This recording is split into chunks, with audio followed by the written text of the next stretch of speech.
Welcome back, y'all, to another episode of Tony Plays The Binding of Isaac. Hope everyone's doing good, everyone's chilling, going about their day nice and lovely. You know how it is, know how it be.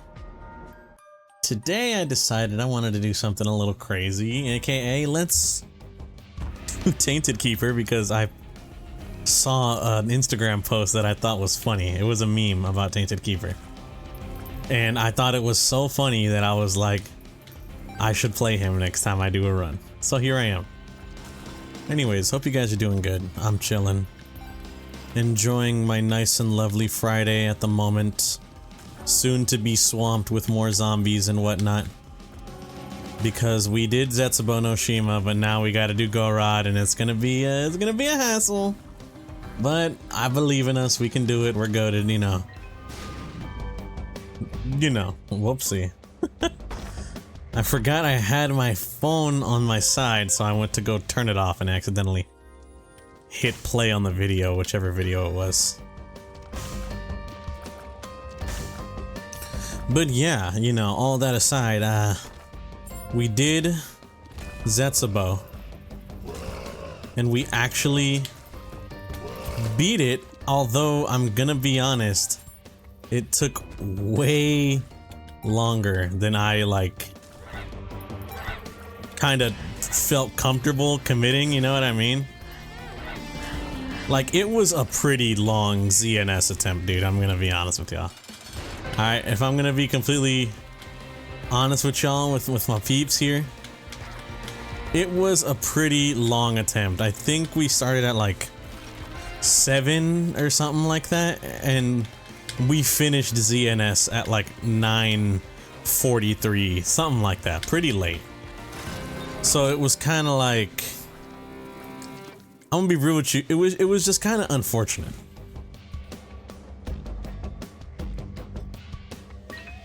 I had the hiccups. It's just kind of unfortunate because I really, and I mean I really do, like Zetsubou no Shima. But committing so much time to it just doesn't feel right, you know what I mean? It don't feel proper to commit so much time to Zetsubou no Shima. Let's go. But we did it, and we beat the Easter egg. Finally. I'm gonna be honest, the exact part that I was assuming was gonna take the most amount of time, it did. It was the challenges. I feel like that's always the make or break when it comes to doing ZNS, is the challenges. Oh, also, a quick aside, I liked the comment, didn't respond to it, but a good friend of mine, a COD Zombies gamer such as myself, had made a comment on my post. Shout out, appreciate you. But he made a comment on my video yesterday that had mentioned something I completely neglected to, I neglected to mention just because I forgot about it. I actually completely forgot. This was a whole deal with the game. Was around the time that the characters were, not the character, around the time the map released, slightly before the map's like actual launch, Treyarch had invited over different content creators to kind of get early sneak preview to the game and such, and in doing so had inadvertently caused what I think is just an unfortunate side effect of the content creation sphere as a whole, and that is, when the map came out, everyone already had like their guide made, you know what I mean? For most of the, you know, Zombies fans, people that wanted to play Zombies, it kind of not even just appeared, it just straight up was a sense of, well, there's not much to really do with this map, at least not right now, or not anymore, because all the content creators have hopped on early and they seem to have cracked everything that there is to be hidden or hide in these maps. I believe, if I'm correct, the entire Easter egg was solved, or at least a pretty solid chunk of the Easter egg was solved by these content creators sent out to go, you know, play, and subsequently, because they were able to play early, Treyarch allowed them to make content on it, so that when the map came out, there were already guides, literally already guides made. And what's the deal? What's the word I'm thinking of? You know, it kind of stripped that sense of exploration from the community as a whole, but not only that, what's it called? One of the main things that people enjoy with COD Zombies is like the thrill of doing the Easter egg hunt, and to find out that, oh, these guys cracked most of it, because once again, remember what I told y'all, most of the Easter egg is setting up. Most of the things that you do in the Zetsubou no Shima Easter egg are setting up, so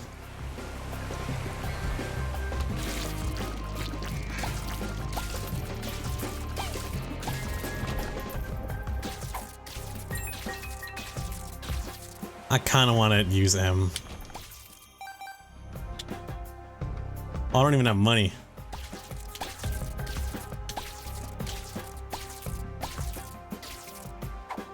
Should I go Stigmata or should I go? I don't even know.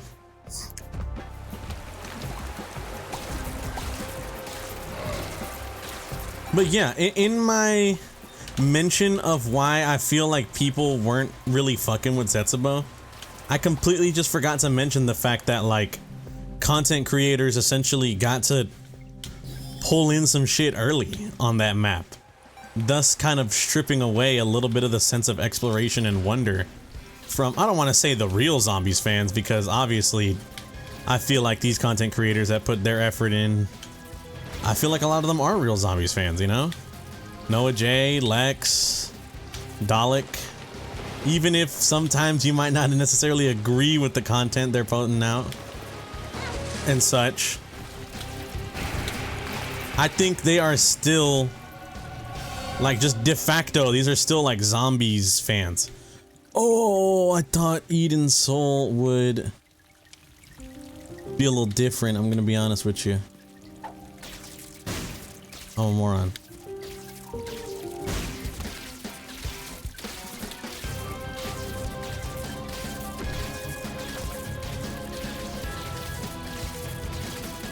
Woo.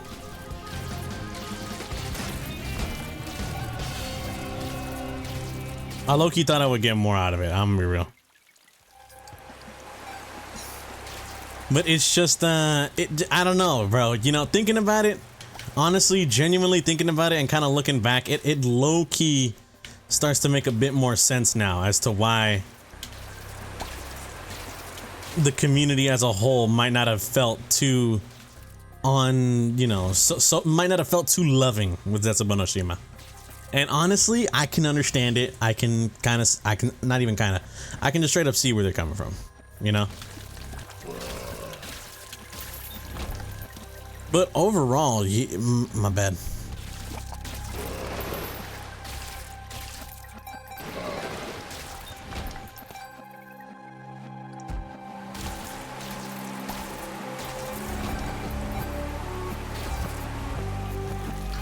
What does D12 do?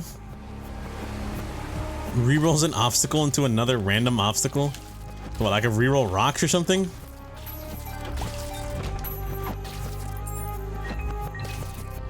Seems kind of ass, no?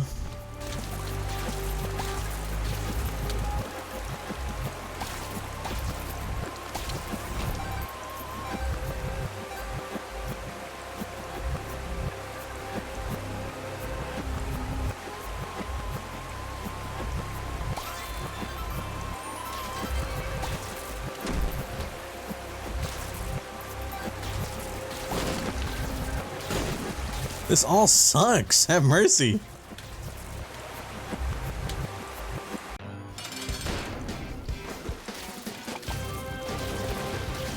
Okay, my bad. I'm trying not to die, so I was locked in for a second.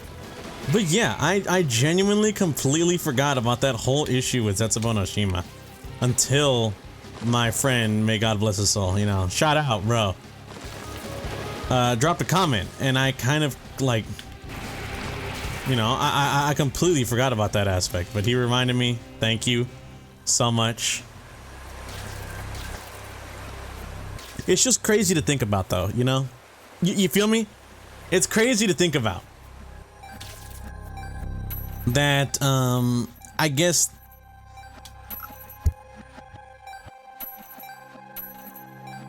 if we were to distance ourselves, I guess that's what I'm trying to say. If we were to distance ourselves from that scenario, I know usually if you rate something, the kind of thought process is you gotta, you know, there are two ways to review something. Review it as it is now or review it as it was then. And I gotta say, reviewing it as it is now, I genuinely think Zetsubou is a really good zombies map. One of...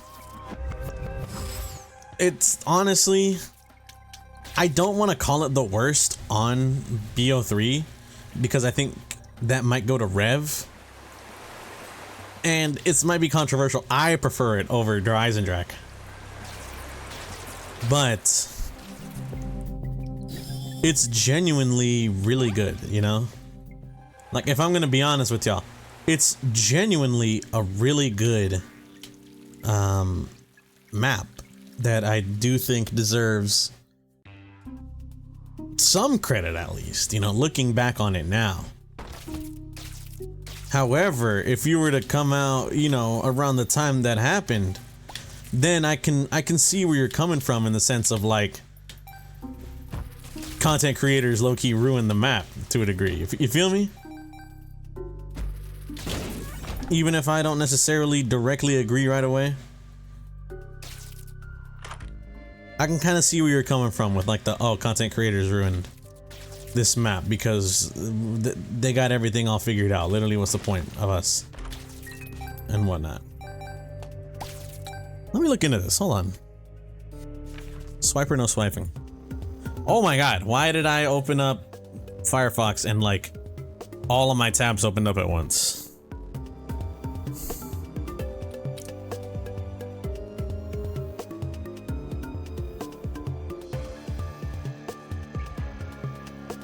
Zetsubou no Shima Easter egg time to complete. No. Zetsubou no Shima took 22 hours and 37 minutes. Part of me doesn't believe that. What took the longest? Rev, right? I think Rev took the longest. Cause that was how long? Revelations took 9 days. Classified took 25 days, but like that's not, I'm gonna be real with you, I don't think that's a good basis.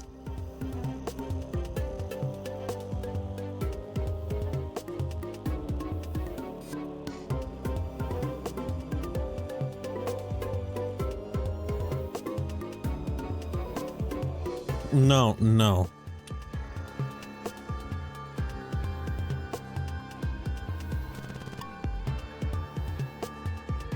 What? Too challenging, too time consuming to set up, long setup. The glitchiest out of all of them, you need to have around 10k to open the doors. Yeah, that's true. It is very expensive. I'm gonna be real with you, man. I don't really understand what the deal is. Okay, my bad. I'm gonna be becoming a Zetsubou defender live on camera instead of actually playing Isaac. My apologies. My apologies, y'all. I got a little caught up in that. I know Zetsubou no Shima does not need your boy to defend it. However, a part of me felt like this moral obligation to defend it. Why? Because it's Zetsubou no Shima, man. Alright, it's not bad.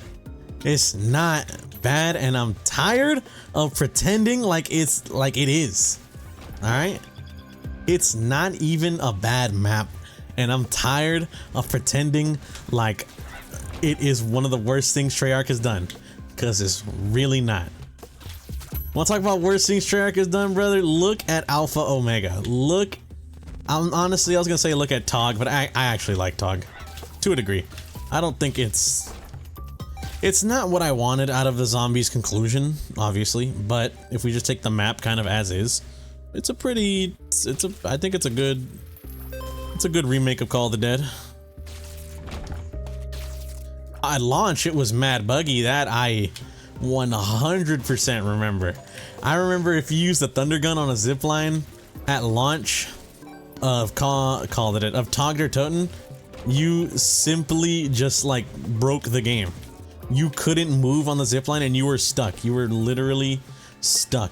You had to like quit your game if you wanted to keep playing. You just had to restart if you wanted to keep playing. Like, pretty much is what I'm trying to say here. And it's kind of criminal.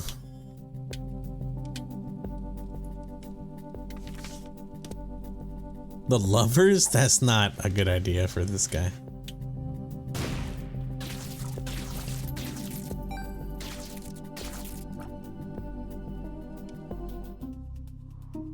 But just like, I don't know, man. It's what's the word I'm thinking of? Unfortunate. But I love me COD Zombies, man. Y'all know that, alright? What the hell? Those paid out splendidly. Y'all know that I love COD Zombies, alright? It's literally no secret.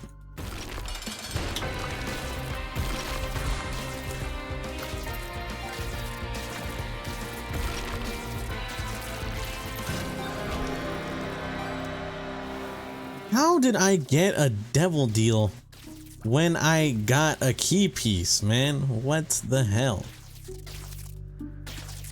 Whatever, we're just gonna keep moving on. We're gonna find the item room so we can get out. Get out! My bad. Where am I going? Hello? Where am I going? Okay. Up? Question mark? No? Okay. Where am I going, dog? I don't know. I'm lost. I'm literally lost.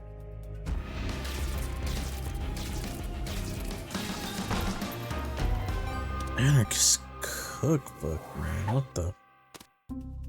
Oh, what the hell? It's not Jar of Flies, right? This is... It is Jar of Flies. What the hell? I'll take that. Hey!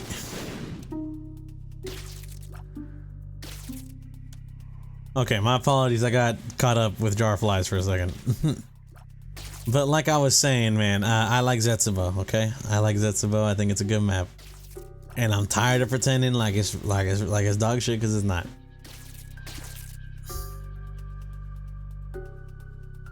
And I will defend that to the day I die, bro. I will defend Zetsubou no Shima as being a good zombies map, alright? That's my ride or die right there, brother. Anyways, all that aside, I've been playing a lot of Borderlands recently. I don't know what has gotten into me, because I'm gonna be honest with y'all. I was gonna say y'all guys. I'm gonna be honest with y'all. I played Borderlands 3 upon release. I played it with a friend of mine. We're both very huge Borderlands fans. And, you know, tried playing the game. I've already... Hold on. Small rock, watch this. Okay, or not. And... Like I was saying, I have played a whole bunch of Borderlands 2 with my friend. We are very, very huge into Borderlands 2. One of our favorite games. Then Borderlands 3 came out, and me and my friend, we were looking forward to it for like a pretty long time. We're very excited for Borderlands 3. Finally, it came out, and we gave it a try. And I'm not gonna lie, we did have our fun with the game for the first, I don't really know how long. I couldn't really give you a number. But we did have our fun with the game for the first so-and-so of its lifespan. But I'm not gonna lie to y'all, after a certain point, it kind of became like we just didn't really play it like that anymore. And not even just anymore, just in general. We kind of just didn't play it in general at a certain point. Which sucks, because this is where I'm gonna be honest with y'all. I have found myself kind of enjoying Borderlands 3. I've been playing it recently, and I found myself kind of being like, hey, I really actually kind of like this game. There are some issues that I have with the game, and that is pretty much to explain the reason why I played it on launch with my friend and then we proceeded to never touch the game again. I'm pretty sure you don't need me to tell you, it's pretty common knowledge at this point, but if not, Borderlands has this sort of writing style that, like, either you like it or you think it is the spawn of Satan. Me personally, I don't think it's the devil itself.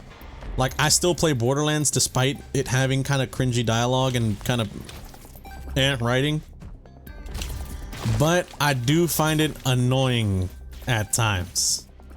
And that's where this whole Tony predicament comes in, is I've been playing Borderlands recently, and a part of me is kind of just like, man, I really wish the game was like, it just wasn't so low-key, a little cringy, and also like annoying to play a lot of the time. I'm gonna be honest, a lot of the times in Borderlands 3 there are moments where I'm like, the game itself isn't like cringy or whatever, but it's just, I don't want to go through this. And the perfect example I can think of is having to, like, you might be thinking, you know, oh, Tony, what, you don't like listening to the story? Having to listen to characters' dialogue all the time for everything, bro. I remember trying to play the game and just trying to get by a certain point, but I'm like, oh, it's like, oh, talk to Lilith. Okay, I'm talking to Lilith. I gotta wait 30 minutes for Lilith to have her dialogue be done, just for me to then get the next prompt, which is like, talk to Tannis over here. And it's like, you couldn't have just hit the talk to Lilith button and then brought up the talk to Tannis so I can like go over and talk to her to override her dialogue or something. You know, like, I'm gonna be honest with you, man, there's just a lot of times when I'm playing Borderlands 3 where a part of me is like, dude, this is low-key pretty annoying. Why do I gotta do this? You feel me? And oh, don't get me started. I was yawning, my bad. Don't get me started on how I feel about, at least on launch, the game's whole system, I guess you would call it, of, what's the word I'm thinking of? Legendaries. Because what I like personally, I'm gonna start off by telling you what I like about Borderlands 2 and then what Borderlands 3 changed. I like Borderlands 2 in its loot aspect because I like a lot of enemies to have unique drops. It gives me a sense of worth farming, you know what I mean? It gives me a sort of sense of, hey, this character that I fought before, having fought them only for story purposes, I might never care to see them again. But now, because I know, hey, this character has a unique drop or a pretty good item drop, I can go and see this cool character again, go fight them again. Why? Because I'm gonna be getting a reward that I find unique and cool enough for me to want to be like, hey, give me that. Now the issue kind of comes in with specifically the fact that no characters, or at least not a lot of them that I can think of, fit that sort of gist on launch. What I sort of remember, slash not even sort of, I just full on remember, was there were like 3 characters in the entire, or 3 bosses in the entire game that you would fight over and over again, because if you wanted good legendaries, they had them, and they dropped like world drops, and they dropped it for some reason at a crazy high rate. So if you wanted to, you can just be like, oh, take me to this character here, and boom, I'll be able to, what's the word I'm thinking of?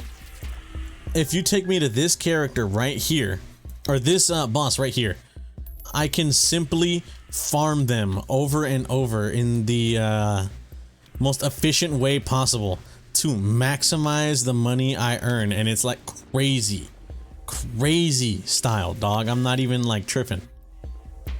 I'm talking, if you had that like shit down low key, you were out here fighting Grave Warden in like 30 seconds, bada boom. After you beat Grave Warden, guess what? He drops like 6 legendaries. You can decide, are any of these good or should I sell them? If they are good, you would go ahead and like just kind of add them to your list or whatever, you feel me? You know, keep them in your inventory. And then like, if Grave Warden didn't drop it, you just be like, oh, alright, let me go to Tron. Okay, Tron dropped it. There you go. I now have every legendary in the game. Because these specific bosses, one, have like crazy high world drop pulls, and it's the easiest thing in the world to kind of like do. That combo, in my opinion, I don't want to say ruined, because I don't think Borderlands 3 was ruined. I think it didn't have what I wanted. Because a lot of people still stayed with the game, and a lot of people, you know, have been with the game up until now. You know, Borderlands 4 coming out, they might jump ship, go to Borderlands 4, you never know. But what I'm trying to essentially say is, people have been committed to this. And people have been committed to it because they liked what they played when they were initially going through the game. Me, personally, not really. I wasn't really fucking with what I played when I first ran through the game. I'm gonna be completely 100 with y'all. I played through the game and I thought, yeah, some stuff here is pretty cool, but I need to see more. I saw more, and none of it was kind of in the direction that I was messing with, so I was like, alright, I'm just not gonna play the game. I'm not gonna say it's a horrible game.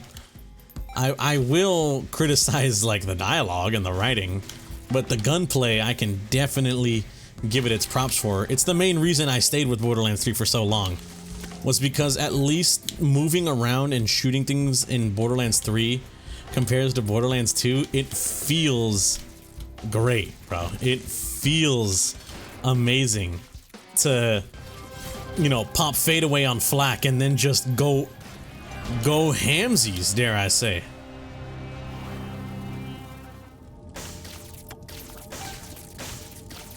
You feel me? It feels good to just go on flak, pop a fadeaway, and then bada boom, murder everything, for you know, lack of a better term. Just straight start murdering. Tony's over here, quote him, he's like, oh, it's good to murder. No, I didn't say that.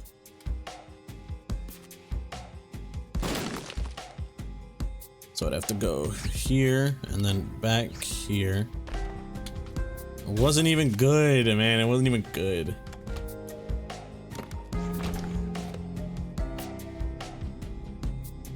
What's the dealio here? It don't make sense to me, you know? Especially coming from what at that point is, in my opinion, like, I'm gonna be honest, I think their best DLC with what is it called? I mean, you don't even need me to tell you. If you play Borderlands 2, you already know what their best DLC is. Tiny Tina's Assault on Dragon Keep. A DLC like that, and I think they had Headhunter packs afterwards, but like, you know what I mean.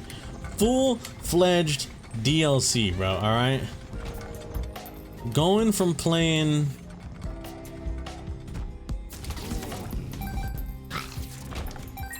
a DLC like that or something, or... you know, the ability to farm world drops and all the beauty that is Borderlands 2, to then hopping on to Borderlands 3 and kind of realizing, oh wait, honestly, I never understood it either, because pre-sequel had the same issue, and people complained in that game too. Am I wrong? Am I wrong? My bad. But the game that we could be something for real. Oh yeah. Oh, now am I wrong? Am I wrong? Apologies, but you know, like I'm saying, man, pre-sequel had the same issue, and people kind of didn't funk with pre-sequel for that main reason too, right? Is it just didn't have that Borderlands feel of farming bosses? In my opinion, that's what I like most about Borderlands 2, is farming bosses for the sake of me getting like a double penetrating Unkempt Herald or something, you know, shit like that. I don't know my prefixes like that, I'm gonna be honest with you, alright?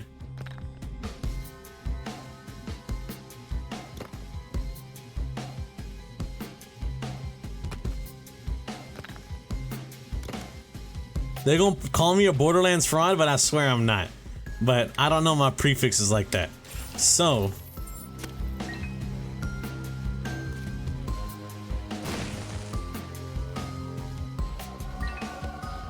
they got you out here, alright?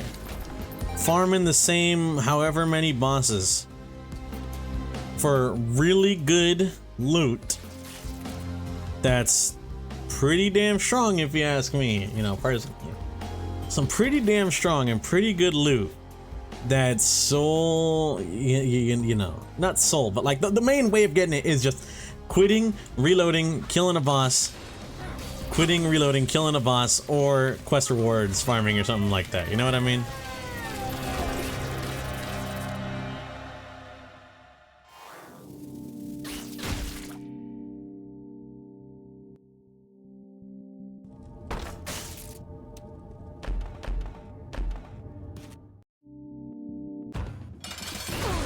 This might be a crazy thing to say, but like, in a sense... I don't even know what I was gonna say that I was actually crazy. Because I'm thinking about it and I'm like, what I'm gonna say, it might not be crazy. But pretty much what I'm trying to say is, I preferred that over the whole method that we ended up getting, which is just... which just sort of feels like... you just farm a certain, like, 3 bosses that drop everything that you could ever ask for. And then it's kind of like, oh yeah, but you can do this to perfect your build, and then you can go kill all these other things, and it's like, okay, what then? In my opinion, Borderlands is all about the loot. You know what I mean? Borderlands is all about the loot. What I like so much is the ability to see an item, be like, hey, where'd you get that? It's like, oh yeah, I farmed this guy for it, you know? And it's like, oh crap, okay. So if I want to farm this guy optimally, I want to have this, so... this will give me, you know, this will make my farming... here, perfect idea. You know, technically, I think this... It doesn't matter because Zero can do this with anything. But for example, say Boar could only activate, or Boar only worked effectively on like certain weapons, you know? Zero's Boar skill. And you were like, oh yeah, you can get a really good absorption shield from farming this character, the Bunker. Oh, cool. Now I want to go farm the Bunker because I learned you can get a sick shield that absorbs 94% of bullets shot at it. In my mind, I'm thinking, that's great. Okay, how do I go about doing that? Oh, I'm gonna need this skill. I'm gonna need Boar. And like I said, for example, for the sake of the argument, say in this instance, Boar needs more than like, you know, a specific weapon. It's like, okay, in order for me to have Boar be most effective, I need to go get this specific weapon. Where do I go to find this guy? Where do I get this weapon from? Oh, I get it from this guy, you know, stuff like that. You kill this one dude to kill this other dude faster, so you can farm him more, so you can get his rare drop. You picking up what I'm putting down here? That's the kind of gameplay loop that me personally, I feel the need to kind of explain and say that me personally, I enjoy a good gameplay loop of switching bosses, but still kind of having your end game sort of being farming higher end content, you know what I mean? I like to kill well-designed bosses because they're fun, and it lets me explore a cool power fantasy I have, you know? What I don't like doing is fighting, you know, poorly designed bullet sponges, or fighting one specific boss to get everything I could ever want. It messes up the whole flow of having variety to make it feel fun. You know what I mean? And that's my issue, at least when it came out with Borderlands 3. As of now, I'm gonna be honest with you, they've added so much loot and so much other shit that it has, I don't want to necessarily say it's like slipped it. You know, I don't necessarily think Borderlands is home free quite yet. I might die. I don't think Borderlands is necessarily home free quite yet. However, I will state I have been enjoying it a lot recently, alright? I have been enjoying it a lot recently. However, that's, in my mind, I kind of see it as like, I've been farming Katagawa Jr. for certain things. I forgot even what exactly I'm farming for. I just heard he was like a decent loot farm for some, I'm trying to get some solid gear while I'm in Mayhem 3, so I can take, no, take that into Mayhem 10. Oh, damn it. Well, we got close and we tried. Anyways, I guess it is what it is. I want to thank you guys for watching. If you guys did enjoy, I greatly appreciate it. Hope you guys have a good day and or good night, depending on the time reviewing this. I'll catch y'all on the next one. Peace out.